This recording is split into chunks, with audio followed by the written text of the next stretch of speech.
agradezco muchísimo que nos recibas y quiero empezar por un lugar, por una persona muy especial.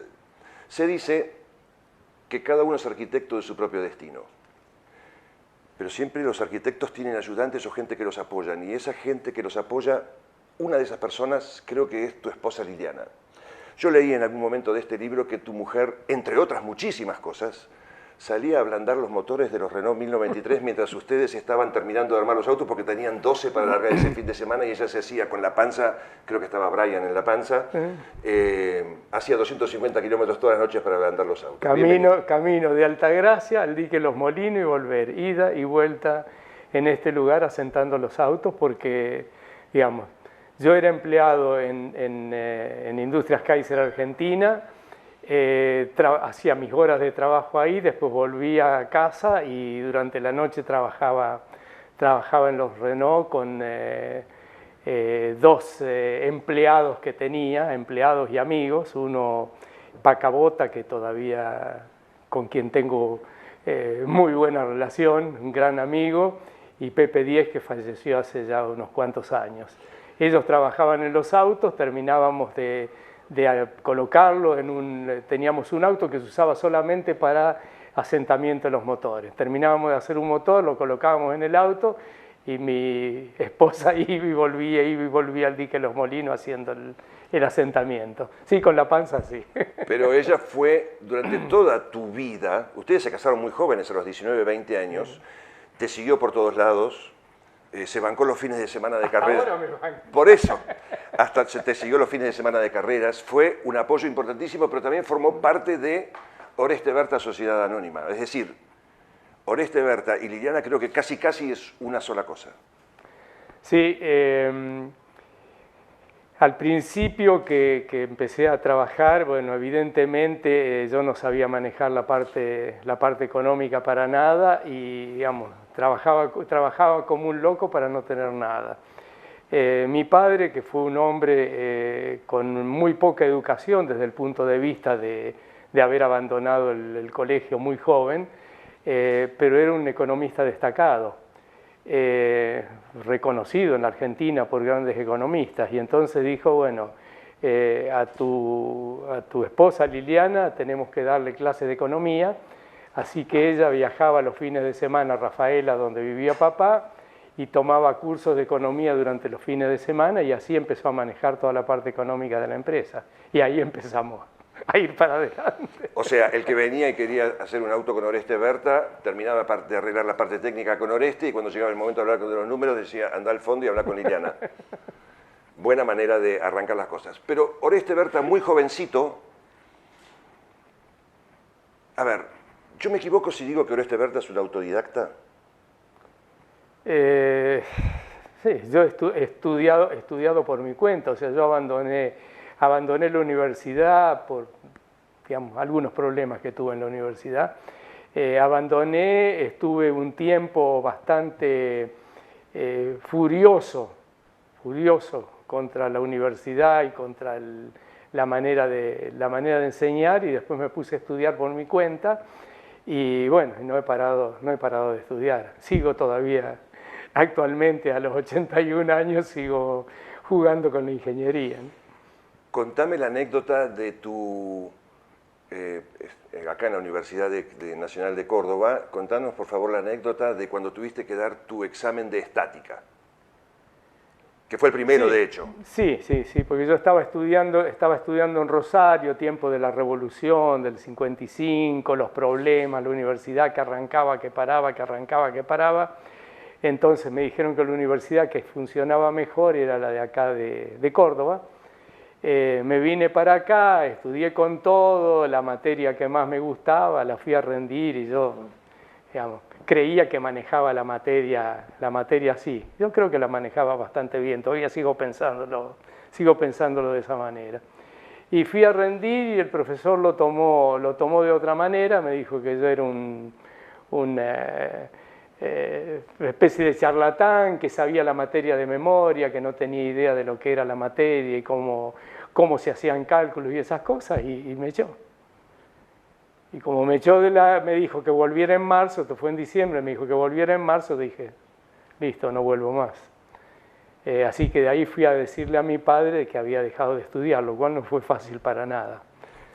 Tu papá era un hombre, por lo que yo pude leer e informarme, un hombre muy abierto en su cabeza en cuanto a cómo tenía que ser tu vida, pero muy estricto en cuanto a tu educación. Sin lugar a dudas, y con una habilidad muy grande, para manejarme. Yo siempre lo he admirado. A mi padre lo he tenido allá arriba, ¿no? Y él supo de alguna manera guiarme dentro de todas las travesuras y de todas las cosas que yo hacía.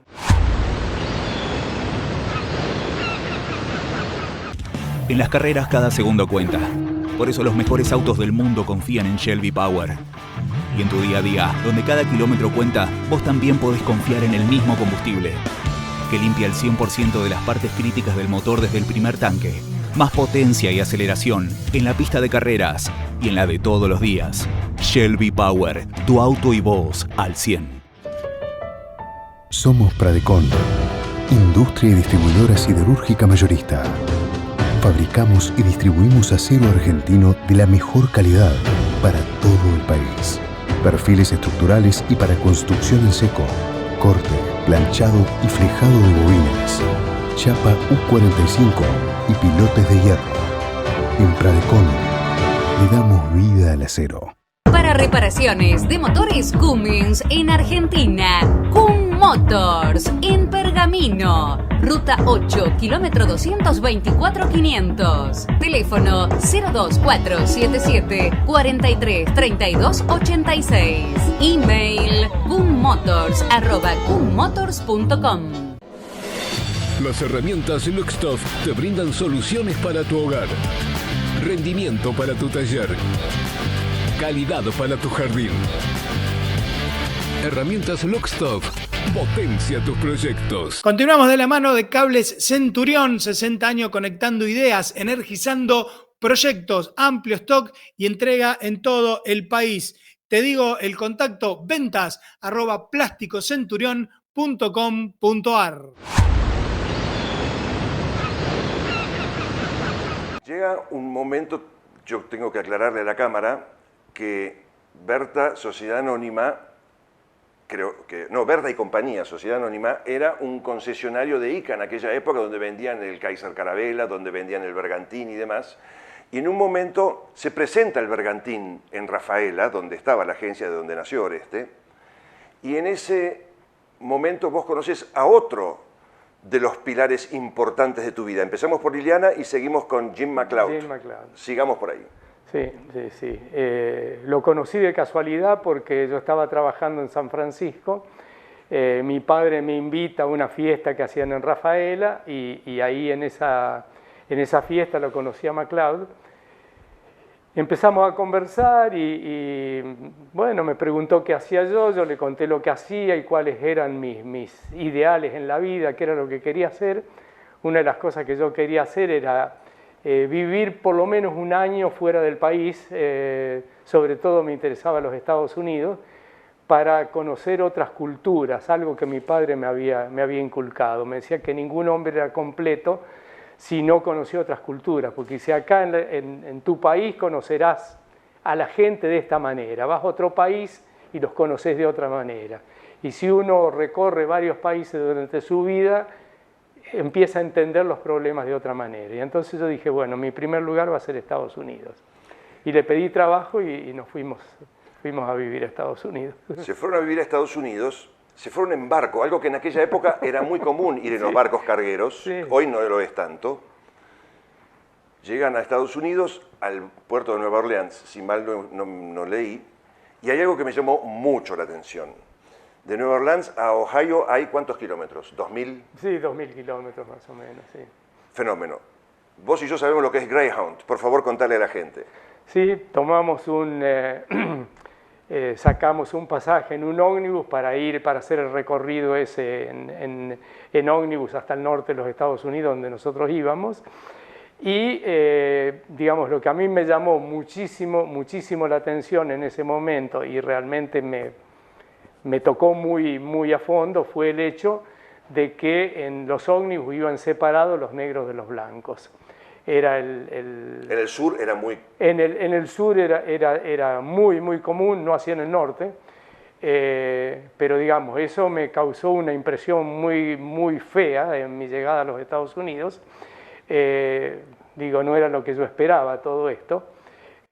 Menos mal que a medida que fuimos yendo hacia el norte el tema iba cambiando, y cuando llegamos a Toledo, donde yo iba a trabajar, bueno, ahí vivíamos todos juntos. ¿Cómo era tu inglés y cómo era el inglés de tu mujer? Porque, a ver, en el sur hablan español, en el norte no. No, en ese tiempo no hablaban español tampoco en el sur. Realmente fue muy, muy complicado porque yo había estudiado inglés así muy rápidamente, creía que nunca iba a aprender inglés. Mi mujer sí, ella había estudiado bastante y creía que hablaba inglés, pero cuando uno llega allá el asunto es muy diferente. Así que el primer tiempo fue dificilísimo. Yo dormía con la radio prendida. Habíamos comprado, cuando llegamos al poco tiempo, compramos un televisor, era el principio de la televisión, ¿no? Y compramos un televisor y dormía con el televisor o con la radio prendida para escuchar y hacerme el oído, eso. Pero de golpe, yo no sé cómo, salí hablando inglés. Digamos, a los 3 meses yo hablaba inglés como hablaba español, hablaba inglés, ningún problema.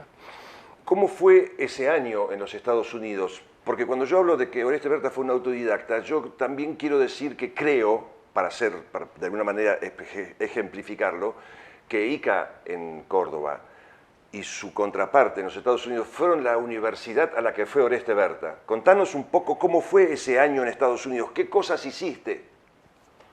Cuando yo llegué, había conseguido un trabajo, trabajar en la línea de montaje, armar autos, armar motores, lo que sea, porque yo quería vivir con el pueblo, quería estar entre medio de la gente, no me interesaba un puesto importante, sino vivir entre medio de la gente, ver cómo era el pueblo americano.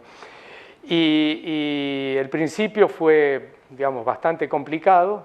Empecé trabajando en la línea de montaje, enseguida me dijeron que la empresa quería cambiarme, en vez de ser un operario armando autos o motores o lo que sea, darme una instrucción, un training industrial, y que iba a ganar el mismo sueldo, que era $125 por semana, y me iban a ir cambiando de trabajo. Y así me cambiaron de trabajo durante los primeros aproximadamente 3 meses. Cada semana yo cambiaba de trabajo. Era durísimo porque trabajar en la línea de montaje, hoy hacer una cosa, cuando empezaba a agarrarle la mano tenía que hacer otra. La línea de montaje que se viene moviendo y uno viene poniendo un tornillo, pero el auto o el motor camina. Y a veces son cositas chiquitas, da bastante trabajo. Así que fue, por un lado, digamos, divertido de ir cambiando de trabajo, por el otro lado fue muy, muy duro. La gente me ayudaba muchísimo, muchísimo. Cuando yo no podía más, alguien venía y me ayudaba a poner las piezas. Y como a los 3 meses o algo así, el hombre que todas las semanas donde yo tenía que ir y me iba cambiando de trabajo, desaparece. Misteriosamente desaparece. Al día de hoy pienso que desapareció a propósito. No lo sé, realmente no lo sé. El tema es que desaparece y cuando yo digo, bueno, ¿y ahora qué tengo que hacer? Y me dijeron, y no sé, porque el hombre que lo guía a usted no está. Y entonces, ¿qué hago? Y no sé, arréglese. Y entonces me empecé a cambiar yo de trabajo. Pero evidentemente empecé a cambiar para el lado que a mí me gustaba más. Y ahí terminé metiéndome en ingeniería, en experimental, cambiándome, sí, todas las semanas o como a 2 semanas de lugar, y fui recorriendo toda la fábrica y fue un entrenamiento impresionante. Atrás de todo esto estaba la mano de Jim McLeod. Bueno, suponemos. suponemos. Yo, digamos, me fue años hasta que me di cuenta, digo, pero todo esto no ocurrió de casualidad, alguien estaba espiando, alguien estaba armando la cosa. Porque yo iba a ingeniería y pedía trabajo en ingeniería y me daban trabajo, iba a experimental, pedía trabajo en experimental y me daban trabajo en experimental, ¿cómo puede ser? O sea, algo debe haber habido por atrás, yo no lo sé. Y tu cerebro era una esponja que absorbía absolutamente todo. Aprendía todo el día, aprendía a hacer cualquier cosa.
Si hay algo que nos gusta a los fierreros es la adrenalina y nada nos da tanta potencia y aceleración como Shell V-Power, el combustible oficial de la ACTC. Probala y empezá vos también a disfrutar tu auto al 100. Tu mujer estaba embarazada, ¿ya había nacido Cheryl en ese momento? Sí, nació a la mitad del año. A la mitad del año nació ella. Llega un momento en donde el año, o sea, fuiste por un año a los Estados Unidos, pero... Yo no sabía por cuánto tiempo. Yo dije, voy a estar 1 año, 2 años, ver cómo es la vida allá y qué sé yo, y después me vengo a trabajar en serio, a seguir con la... Acá yo conseguía puestos importantes, allá era un operario cualquiera de línea, ¿no? Sin embargo, fuiste a hacer un entrenamiento a una empresa que fabricaba engranajes cónicos. Sí. Y ahí empezaste a involucrarte por primera vez en el exterior, porque ya lo habías hecho acá un poquito menos, con las competencias, con las motos específicamente, que ya lo habías hecho acá en Santa Fe, pero me refiero a Estados Unidos. Las motos, sí. Contanos un poco al respecto. Y el tema fue así, yo fui a trabajar en una empresa de engranajes, y la empresa esta había un patio y un estacionamiento de autos muy grande, y de un lado estaba esta empresa y del otro lado estaba Kodak. Kodak, la que hacía en su momento rollos fotográficos que no existen más. ¿Cierto? Y entonces cuando nosotros salíamos a las 10 de la mañana, que había 15 minutos 15 o 20 minutos para comer algo así, el break de las 10 de la mañana, un día conocí al que estaba en la empresa de al lado, que era un ex corredor de moto, había corrido para Ducati, y bueno, y nos hicimos amigos, y ahí empecé a meterme en el tema de las motos en Estados Unidos, que era lo que yo hacía acá en la Argentina desde que tenía 14 años. Ese año en los Estados Unidos sin duda fue de muchísimo aprendizaje. Como dije, tu cerebro era una esponja que absorbía absolutamente todo. Había nacido tu hija, pero llega un momento donde volvés a la Argentina, nuevamente a ICA, porque vos tenías tu trabajo en ICA. Claro, ellos me habían abierto las puertas allá. Lo que pasa es que después que hice todo este recorrido, que estuve en toda la parte de Kaiser en Toledo, Ohio, y después fuimos a Rochester, New York, donde estaba Gleason Works, que es la fábrica de engranajes. termino yo mi curso de 3 meses en Gleason y vuelvo a Kaiser, y ahí un día aparece MacLeod, a quien yo no había visto más, yo no sabía más nada de su vida ni nada, y me dice: Oreste, ya terminó tu entrenamiento industrial, así que tomate un mes de vacaciones y volvés a la Argentina.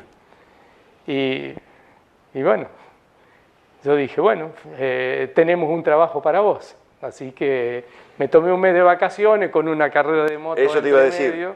Sí. No solamente una carrera, fuiste a correr a Daytona, que no es poca cosa. Sí.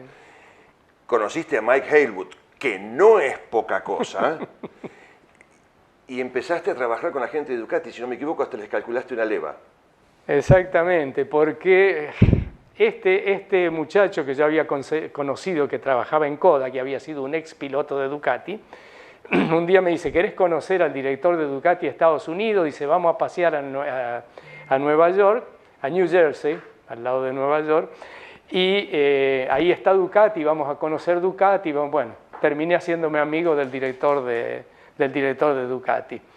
Y él me vendió una moto rota, que yo la reparé, y decidimos con mi amigo, que tenía 46 años, armarla e ir a correr a Daytona. Y fuimos a correr a Daytona y clasificamos y terminamos adelante las Ducati oficiales. De puro atrevidos nomás fueron a correr. Sí. O sea, ¿qué edad tenías? Estaba en camino para tomar el barco, para tomar el avión y volverme a la Argentina. ¿Qué edad tenías vos, Oreste? Tenía 21 años, 22, o 23, no sé. Muy jovencito, apenas si te afeitabas. Sí. Volvés a la Argentina con tu mujer y tu hija, y te tenés que instalar nuevamente aquí. No te digo empezar de cero porque no fue el caso, pero empezás a trabajar en ICA de nuevo. ¿Estamos hablando de qué año? ¿64? No, 62. 62 fue, 62. Vamos a entrar un poco en los autos de carrera, si bien acá tu trayectoria, tu aprendizaje siguió en ICA aquí en Argentina. Llega un momento donde empezás a tener un doble trabajo. Por un lado trabajabas en ICA en tus 8 horas de laborales normales. Sí, 8 y... O sea, 8 o lo que fuera. Lo que fuera. O sea, para mí trabajar en ICA era lo más importante de mi vida en ese momento.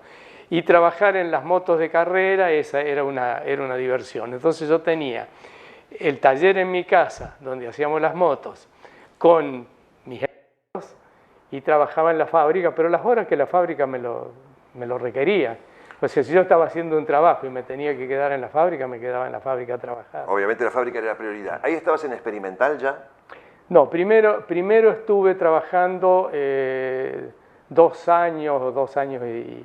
Sí, alrededor de 2 años con un americano, donde buscábamos de averiguar qué problemas... Sí, exacto.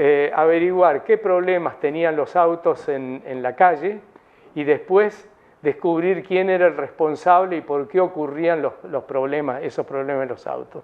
Así que no era muy querido yo dentro de la fábrica, porque yo iba y averiguaba: a los autos se le afloja esto, se le rompe esto, y entonces daba la vuelta dentro de la fábrica y la culpa es de fulano. Entonces, digamos, no me querían mucho. Bueno, pero es no me querían mucho y me querían, las dos cosas. A ver, porque solucionábamos los problemas. Era un tema, a ver, los controles de calidad tenemos que recordar nuevamente, y por eso te lo pregunté recién, estamos hablando del año 1962, acá creo que no existía la televisión, la tecnología como la conocemos hoy era de la época de Pedro Picapiedra, con lo cual estamos hablando de una cosa totalmente distinta a lo que conocemos hoy, las generaciones de hoy. Vos mismo lo decís cuando empezás a hablar de computadoras más adelante. Pero llega un momento donde te empezás a involucrar en los autos de carrera. Contanos del Renault 1093. Yo debo confesarte, yo era hincha de DKW, yo era hincha de Gainzapaz, de Vicentini, de Pirin Gradassi, y los Renault 1093 les pintaban... Riva y demás. Exacto, y les pintaban la cara todos los domingos. Y el responsable, en gran parte, el gran responsable, era este señor que nos va a contar ahora un poco de qué eran esos famosos Renault 1093. Era un Renault Gordini con un equipo un modelo de alta performance que hacían en Francia, que tenía ya más posibilidades de alto rendimiento que lo que tenía el Gordini original. Y bueno, y Renault tenía su equipo oficial que lo manejaba Horacio Stiven. Y yo empecé, o sea, a mí me interesaban las motos, no me interesaban los autos. Y por un pedido de mi padre, que un cliente de él quería correr con un Renault, me puse a trabajar con el Renault y empecé a involucrar en el asunto, y entonces, casi decir, competía con los Renault míos en contra de los Renault oficiales. ¿Eso no era un tema complicado dentro de la fábrica? ¿Ellos sabían? Digamos, yo diría que un poquito complicado, pero poca cosa, porque Horacio Stiven, que era el director, y yo teníamos una muy buena relación. Al revés de lo que dicen algunos libros, teníamos una muy buena relación desde el punto de vista de que Horacio era el que manejaba la parte de los equipos de 1093, pasaban por sus manos. O sea, la manera en que yo, sin plata, podía conseguir, que era muy seco en ese momento, conseguir repuestos de 1093 era que Stiven me diera los repuestos. Y yo las cosas que iba experimentando, que iban mejor que las piezas francesas, yo cuando hacía algo nuevo le daba una pieza a él. Entonces era una cosa de mutua conveniencia, ¿no?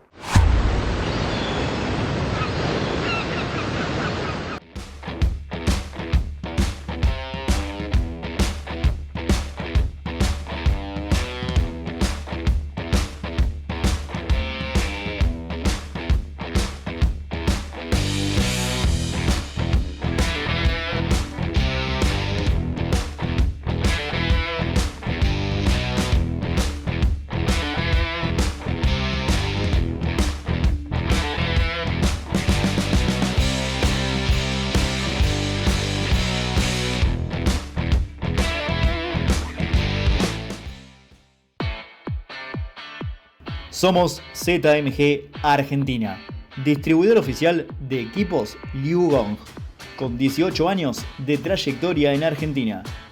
Ofrecemos una amplia línea de equipos de construcción, vial, logística y minería. Contamos con una red de distribución y servicio postventa en todo el país, con más de 40 distribuidores y repuestos 100% garantizados a través de nuestros 4 centros de distribución. Somos ZMG Argentina. En Liu Gong usted puede confiar. Aunque no puedas manejar como estos pilotos, podés cuidar tu auto de la misma manera. Porque cada vez que utilizas Shelby Power, el combustible oficial de la ACTC, estás limpiando el 100% de las partes críticas de tu motor mientras obtenés más potencia y aceleración.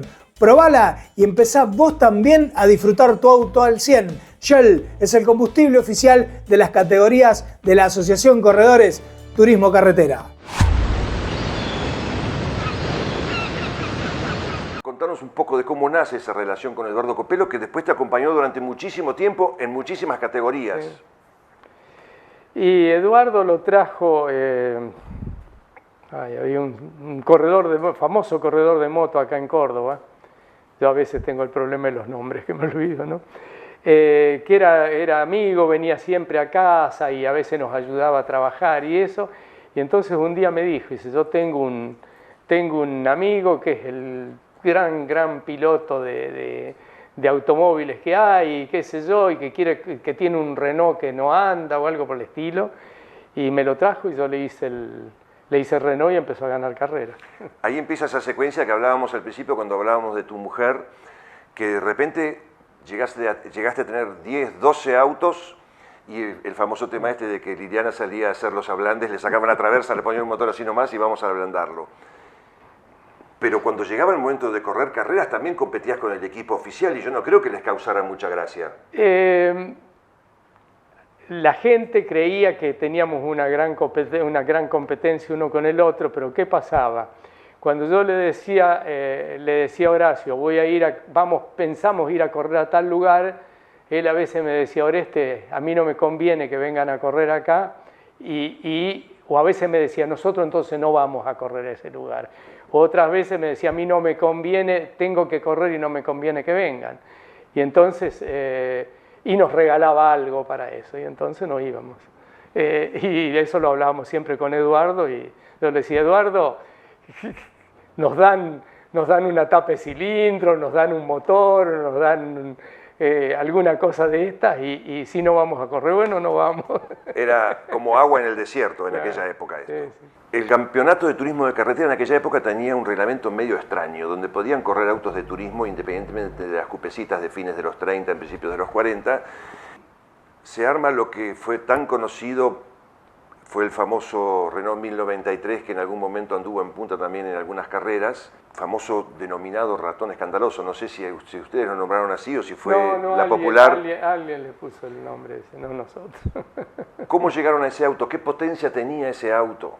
Ese auto tenía 100 caballos, 98 caballos, algo así, y pesaba nada, 400 y pico kilos, entonces la relación peso-potencia era mejor que la de un turismo de carretera. Un turismo de carretera en ese tiempo tenía 200 caballos, pero pesaba 1500 kilos por lo menos, entonces el auto en un circuito que no fuese muy largo iba muy bien, ¿no? Y las suspensiones del Renault del 1093, comparadas con las del turismo de carretera, eran del siglo XXI. Claro. Nosotros doblando le hacíamos así. Y en aquella época, siendo un hombre muy joven, seguías aprendiendo, estudiando y de alguna manera desarrollando nuevas piezas permanentemente. Sí, no paraba, la verdad que no paraba de estudiar. Papá, en ese tiempo era difícil conseguir libros. Entonces papá desde chico me dijo siempre, cuando vos sepas de algún libro que existe en un lugar del mundo y querés leerlo, yo me encargo de conseguirlo.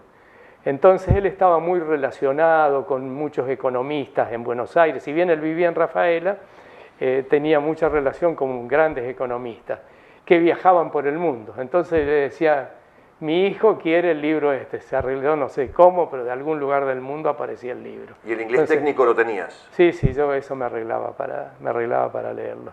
Me arreglaba para leer, bueno, conseguía libros en italiano, que en ese tiempo la ingeniería de la parte deportiva de los autos preparados o de las motos en Italia estaba muy avanzada.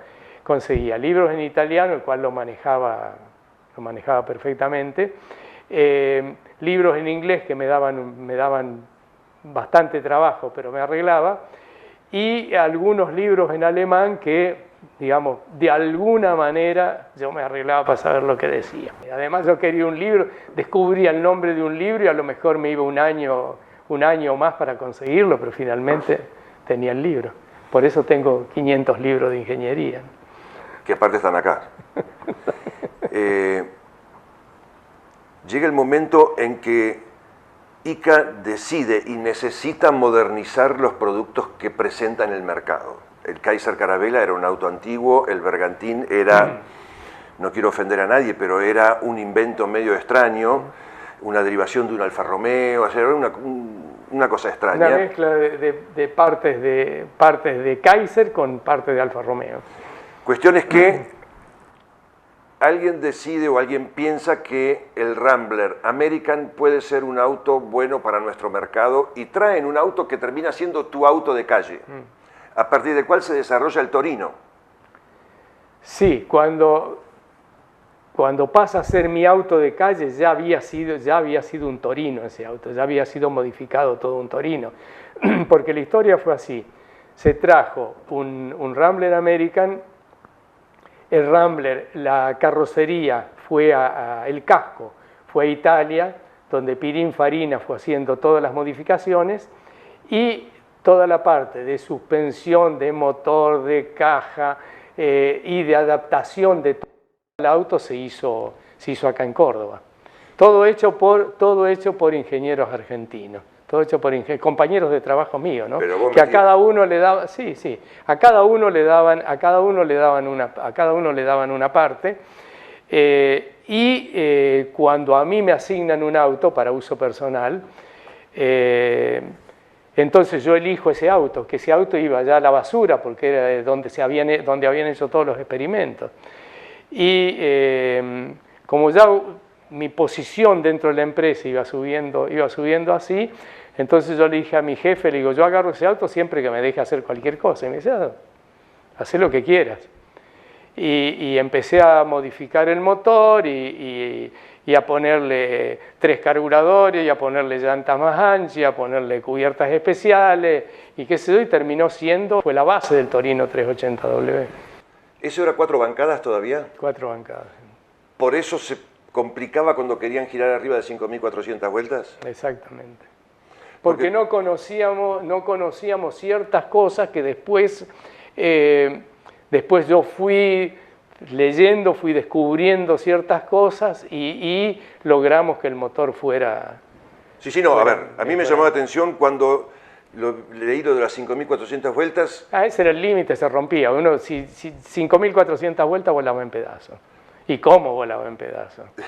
Bueno, contanos la anécdota, por favor, del día en que hacían, porque vos tenías la posibilidad de hacer determinados experimentos y pruebas en experimental, y en algún momento alguien te dijo, mirá, vamos a hasta que se rompa. Sí. Lo pusieron en el dinamómetro. La historia fue así. Lo pusieron en el dinamómetro. La historia fue así. Un día mi jefe me dice, bueno, evidentemente este es un motor que sirve para correr, la potencia que tiene y todo. Dice, pero a mí me gustan las cosas bien hechas, dice, así que si nosotros un auto estándar le hacemos 1.200 horas de dinamómetro, era lo normal en ese tiempo, 1.200 horas de dinamómetro, a fondo, dice, yo pretendo de que si vos haces un motor de carrera dure 100 horas a fondo, por decir una cosa así. Bueno, yo sabía que tenía un límite de 5.400 revoluciones, así que agarramos, lo pusimos a fondo, pero manteniéndonos abajo de eso, pero se ve que demasiado cerca. El asunto que, no sé, habían dado 20 horas o algo por el estilo y explotó, voló en pedazos, rompió paredes, rompió cañerías de vapor, agujerió ventanas, parte cayeron a 200 metros de la sala de dinamómetro, no mató a nadie de casualidad, porque no había nadie en ese momento ahí adelante. Literalmente explotó. Explotó, sí. ¿Cómo te diste cuenta vos que de 5.400 vueltas para arriba el motor sufría y se iba a romper? ¿Y por qué sufría y se iba a romper? No, porque había una vibración, lo que se llaman vibraciones torsionales, el motor hace así, que eso tiene ciclos así, a cierto número de vueltas. Cada vez la vibración es más fuerte. Y a 5.400 vueltas, bueno, eso ya lo habían medido en la fábrica, que había un ciclo muy potente, entonces uno no tenía que llegar ahí porque volaba todo en pedazos. Los torinos que debutaron en San Pedro, con, recordámelo, Pinín Gradassi, Ternengo y Eduardo Copelo. Sí. ¿Esos autos eran 4 bancadas? 4 bancadas. Siempre los que hice yo fueron 4 bancadas. ¿Por qué corrieron con silenciador esa primera carrera en San Pedro? Que recuerdo como si fuera hoy la foto del lunes en el diario, como me llamaron la atención la cantidad de mariposas que todos los autos tenían y que, bueno, habían debutado ganando. El auto de calle mío era un auto de carrera. Yo viajaba por toda la Argentina, viajaba por temas de trabajo, por temas de competición y por temas de trabajo, y lo hacía con un auto totalmente preparado que caminaba 220 kilómetros por hora o algo por el estilo. El tiempo donde en la ruta no había nada y uno iba a fondo. Todos lo hemos hecho. Yo iba 5 horas de acá, con los caminos que había en ese tiempo, iba en 5 horas de acá a Buenos Aires, ¿no? El auto mío era un auto de carrera, y cuando decidimos ir a correr a San Pedro, dijimos, si yo todos los ensayos lo he hecho con silenciador y todo, no vamos a empezar corriendo con escape libre, que vamos a hacer un cambio. Así que mantuvimos Los autos de carrera eran exactamente igual que el mío tenía silenciador, eso con silenciador. Después, recién bastante tiempo más adelante se lo sacamos, ¿no?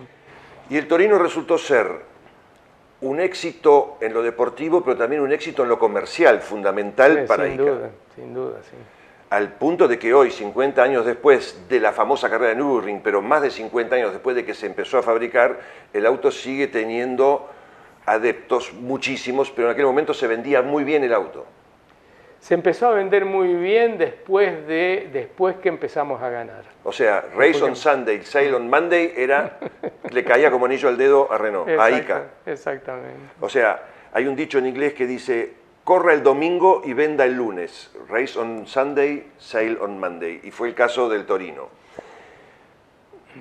Que aparte también abrió una nueva unidad de negocios para ICA, o no sé si para vos, eso vos me lo vas a aclarar, porque de repente todo el mundo quería tener ese auto para correr en el turismo de carretera.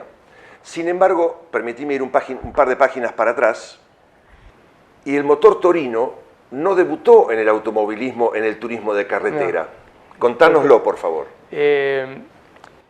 Y Copello quería correr no, Copello quería correr. Los amigos míos en Rafael habían comprado una vieja Maserati 4 CLT y me vinieron a ver para ponerle un motor Torino. Y yo le dije, bueno, yo hice esto así, se llama La Peña Rueda en Rafaela. Y entonces agarramos un motor que me parece que lo hicimos completamente en la fábrica, de ponerle todas las cosas que tenía el Torino mío de calle, excepto que en ese caso la categoría tenía que ser con carburadores de serie o algo nacionales. Así, no, nacionales, y entonces le pusimos 6 carburadores de los que usaba el Rambler de calle en ese momento. ¿Cómo hacías, Oreste, y permitime porque tengo que hacer chapeau, cómo hacías para que los 6 carburadores trabajaran juntos, coordinadamente, y que el auto anduviera en 6 cilindros permanentemente? No sé. Bueno, se ríe el hombre. Una locura total. Pero bueno, corrimos y no ganamos la carrera de casualidad, ¿eh? Ustedes fueron a correr a San Pedro, 67 si no me equivoco. Sin embargo, el motor Torino había debutado en el turismo de carretera antes, con otro piloto. Con Malnati. Contame, y no en una carrocería Torino. No, en un Chevrolet modelo 40, 39, 40, algo así, porque un día me vino a ver Horacio Steven y me dice, mirá, yo quiero empezar con el motor Torino para meterlo en las carreras, dice, así que tengo este señor Malnati que quiere correr y pondría su auto para ponerle el motor Torino. Entonces hice yo, un motor Torino, lo pusimos en el Chevrolet, lo montamos directamente dentro de mi departamento en la fábrica, lo llevé yo andando a Buenos Aires al auto y se lo entregué a Horacio.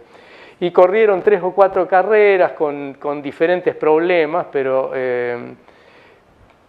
yo creo que había problemas de varios tipos, algún problema con el motor, con la puesta a punto, alguna cosa de ellos que tampoco tenían mucha idea de cómo manejarlo.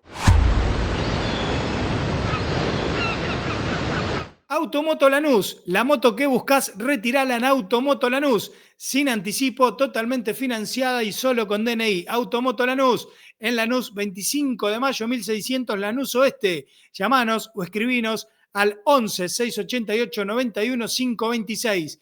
11 688 91 526 de Automoto Lanús. Saludo también a la gente de Transportes Veraldi. Se viene una temporada tremenda para los hermanos Veraldi, así que un abrazo muy, pero muy grande para todos ellos. Y por supuesto a mi gran amigo Alberto Gambarte, allí en Colón, en la provincia de Buenos Aires, a toda la gente de Plegamex, un abrazo muy, pero muy grande.